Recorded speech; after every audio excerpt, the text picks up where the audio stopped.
Roshan Andrew സംവിധാനം ചെയ്യുന്ന കാസനോവയുടെ shooting ദുബായിൽ പുരോഗമിക്കുന്നു. പൂർണ്ണമായും വിദേശത്ത് ചിത്രീകരിക്കുന്ന കാസനോവ കൂടുതലും ദുബായിലാണ് ഷൂട്ട് ചെയ്തിരിക്കുന്നത്.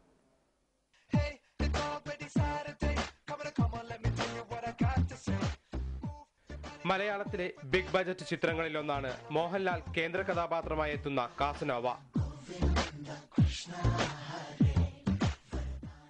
സ്നേഹം അക്രമവാസനയെ ഇല്ലാതാക്കുമെന്ന സന്ദേശവാഹകനായ കാസനോവയുടെ അതിരുകളില്ലാത്ത പ്രണയമാണ് ചിത്രത്തിന്റെ കാതൽ. ഇത്തരത്തിലുള്ള ഒരാളുടെ ജീവിതത്തിലേക്ക് ഒരു പെൺകുട്ടി കടന്നുവരുമ്പോഴുണ്ടാകുന്ന പ്രശ്നങ്ങളുമായി ബന്ധപ്പെട്ട് കഥ പുരോഗമിക്കുന്നു. കാസനോവ മികച്ച പ്രതീക്ഷ നൽകുന്ന ചിത്രമാണെന്ന് മോഹൻലാൽ.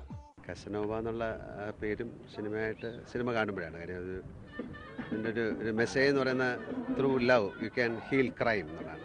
ഒരുപാട് പ്രത്യേകമുള്ള സിനിമയായിരിക്കും. എൻ്റെ ആക്ഷൻ സീക്വൻസ് ആയാലും എൻ്റെ സോങ്സ് ആയാലും ഒരു 100% ഒരു എൻ്റർടൈനർ എന്നുള്ള രീതിയിൽ ആ സിനിമയെ കൊണ്ടുവരാനായിട്ടാണ് ഞങ്ങൾ ശ്രമിക്കുന്നത്.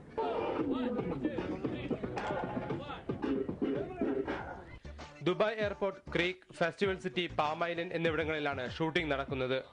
ബാങ്കോക്കിലും ചില രംഗങ്ങൾ ചിത്രീകരിക്കുന്നുണ്ട്. ബോളിവുഡിലെ പ്രശസ്തനായ രമേഷ് ആചാര്യയാണ് നൃത്തച്ചുവടുകൾ ചിട്ടപ്പെടുത്തുന്നത്. ബോബി സഞ്ജയ് ടീമിന്റേതാണ് തിരക്കഥയും സംഭാഷണവും. ഉദയനാണ് താരം, ഇവിടം സ്വർഗമാണ് എന്നീ ചിത്രങ്ങൾക്ക് ശേഷം ലാലും റോഷൻ ആൻഡ്രൂസും ഒന്നിക്കുന്ന ചിത്രം. ലക്ഷ്മി റായ്, റോമ, സഞ്ജന, ശ്രേയ സരൺ തുടങ്ങി വൻ താരനിരയ്ക്ക് പുറമെ ഒരുപിടി വിദേശ താരങ്ങളും അണിനിരക്കുന്നു. ഷെഡ്യൂൾ പ്രകാരം ചിത്രീകരണം പുരോഗമിക്കുന്നതായി റോഷൻ ആൻഡ്രൂസ് പറഞ്ഞു. NM Abubakar, Manorama news.